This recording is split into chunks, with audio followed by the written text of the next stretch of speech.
Hello, everyone. Thank you so much for coming and watching the Leadership Talk series. Today, we have with us Prasanna Sagar Maddu. Prasanna has a very, very impressive profile, right?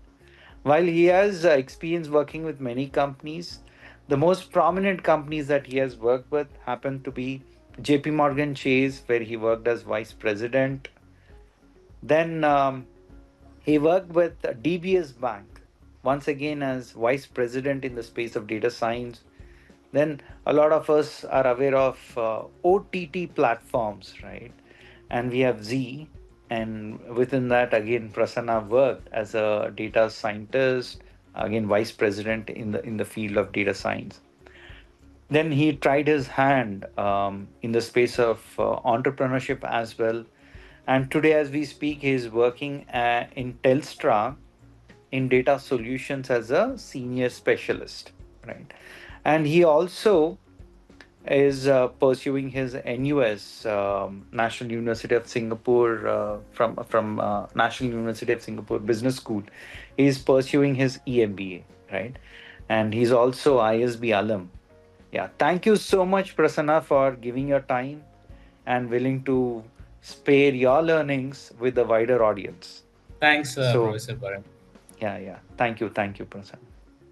So, the first question, Prasanna, to you is a lot of people who want to venture into this field are actually not aware of what are the real world projects which happen.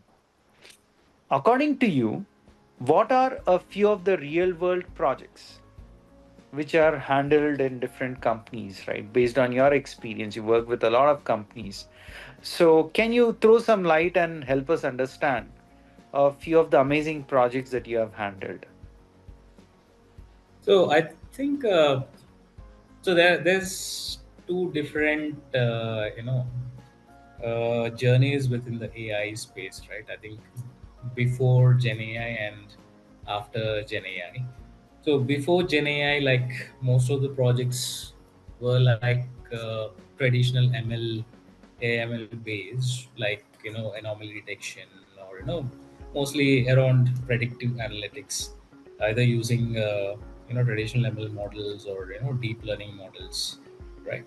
Post the Gen AI world, like in the last 1.5 to 2 years, I think now there's a paradigm shift from training the models or using large infrastructure to and huge amounts of data to train your own models to using the existing large language models to drive your solutions, right? So now in this Gen AI world, most of the companies I see, like one of the most common use cases is handling customer complaints, basically customer support. That's very common. I mean, it's been there before as well, but the sophistication that LLMs have brought in, Gen AI has brought in, and the ease with which we can develop solutions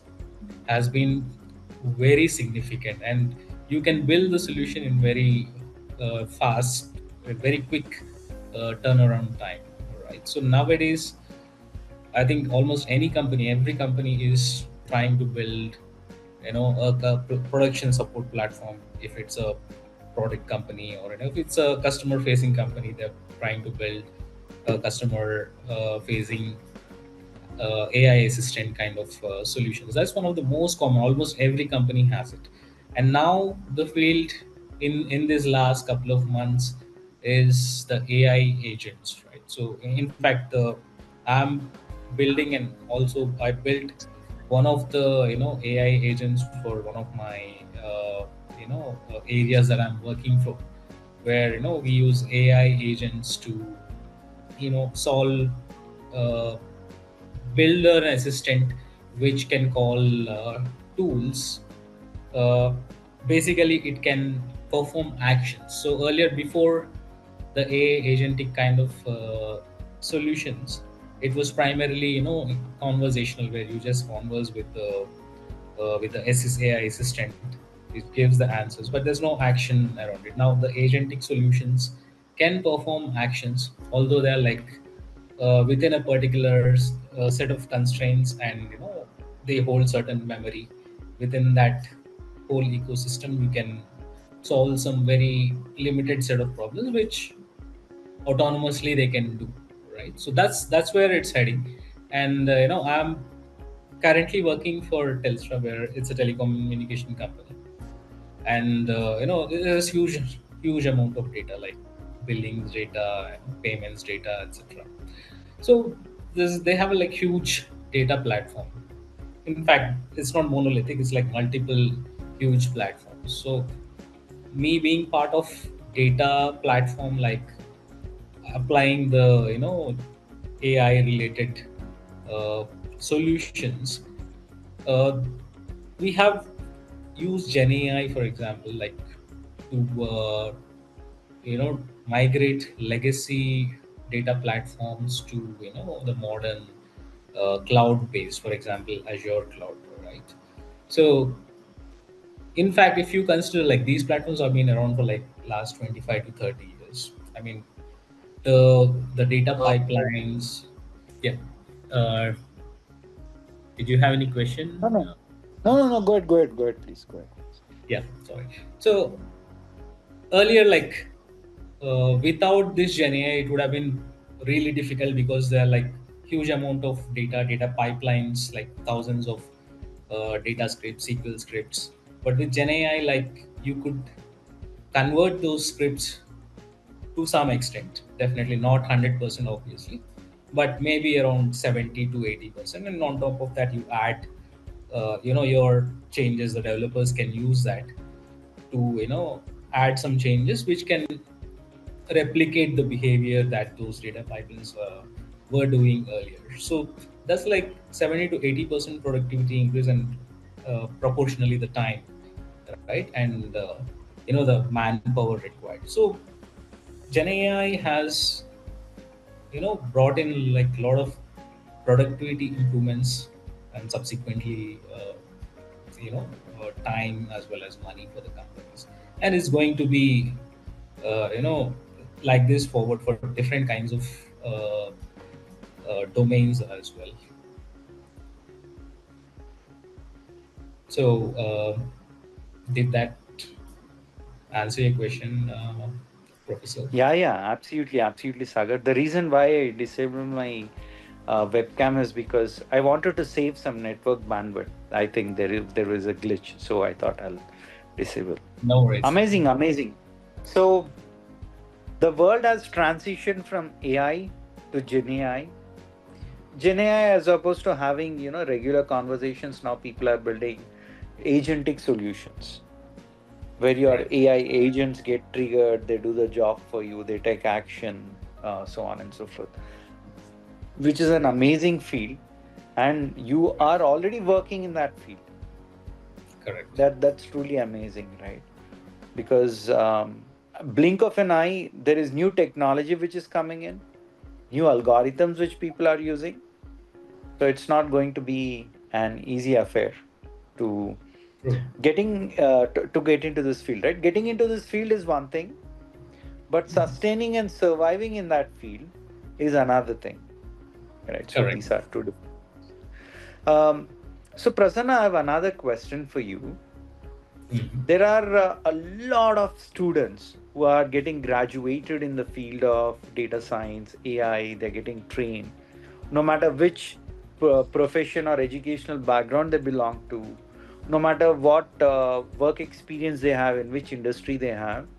They want to get into this field of AI and Right. surf on the wave of AI. For Right. these kind of people, what would your suggestion be? Given that obviously the first question in interviews will be tell me about yourself, and the next question will be talk more about your project. Tell me more about your project. And if you're going to talk about some dummy project wherein you don't show your potential on how you understood the problem, how you collected the data, where you stored it, how you processed it, and all that, way you deployed, you might become irrelevant. People might not even be interested to talk with you, given that they want someone who can join the company and start working and building such solutions. So what is your suggestion for these kind of students who are coming out of colleges? A, B, working professionals who want to switch into AI field. C, people who have some educational gap and now by looking at this AI wave, they want to jump into this field. What is your suggestion for these people, Prasanna? How should they actually study, prepare themselves in order to get into this profession? Yeah, over to you. Definitely, Professor Barney. So I think one of the most important thing I would like, if I were in their place, is to pick up one real world project and uh, do it from from the basic and from ground to the end solution. And the key part is obviously, like, you need to have the fundamentals, you need to gain the skills and academic education to understand what's running behind these technologies, be it Gen AI or be it LLMs or any deep learning, right? So you need to have that basics. So you need to, I think, for the students, once they have the fundamentals, which are deep learning, machine learning based fundamentals, I think there are a lot of courses nowadays available. I would suggest a full-fledged course, because it's an ocean, like, it's huge. There are a lot of things that you need to understand, you need to learn. It's a mix of maths, statistics, programming, and some business analysis, some practical knowledge, practical aspects as well. So, but in the end, what matters is, for companies, for example, in the industry, you need to deliver something, right, using that. So for that, you need to work on take up some project, be it through hackathons, or be it for your own purpose. Like, I a lot of times I do my own projects, because, like, I'm a stock trader, and and I do like to analyze, I do gather data to build some models, or use Gen AI to extract insights from a lot of data that I collect from the web, related to the companies, right? I think it's just one example. I mean, it's the potential is huge. I mean, so there is the AI and related technologies, and there is a programming element in that. So Python being the most widely used language in it, I would suggest expertise in Python is going to help very much. In fact, I do it on a day-to-day basis, because it helps me to deliver or build end-to-end solutions. Like, it's not just using a GPT and job is done. I mean, there's an end-to-end solution that you need to build. So that could be like web scraping data from something, some data source, some no website, for example, right? Or anything, any data source, for example. So, and that is the first step, and there are other steps where you do the feature engineering and all the regular traditional steps, if it were a traditional ML model, right? So I would suggest definitely real world projects. And obviously, like, definitely, if you are going to hackathons, like analytics with the hackathons, or hackathons that are being held outside, you won't get the real data. I mean, the data that you would get most likely would be a subset of data, which would be which won't have all the real world data that you would get when you really start working in a company. But at least it's the starting point, right?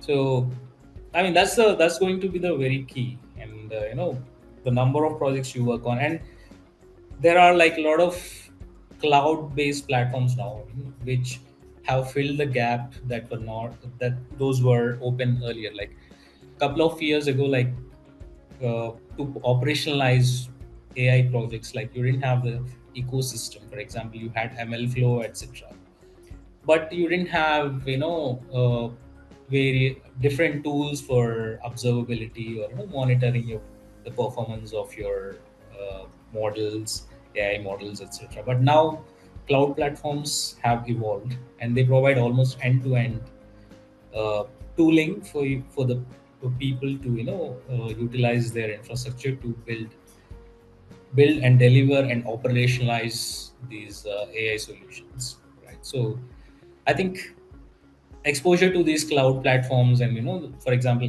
Azure has ML Studio and AI open AI services, and related services for AI related domain. Google also provides a lot of services, similar ones. So I think exposure to one of these would be definitely a key, and probably a mandatory thing in today's world, right?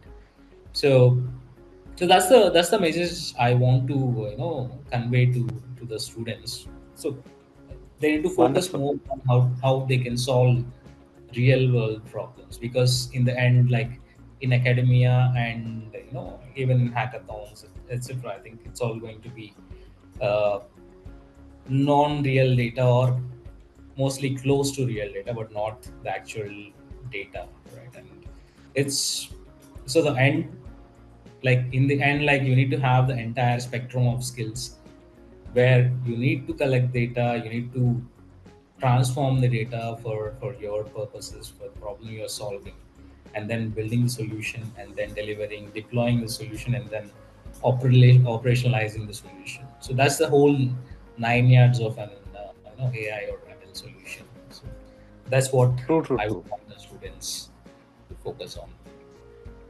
Absolutely, absolutely, Prasanna. Well said. So, very clearly, Prasanna is saying that you need to work on real world projects. If you're students, maybe you might want to go explore some internship opportunities.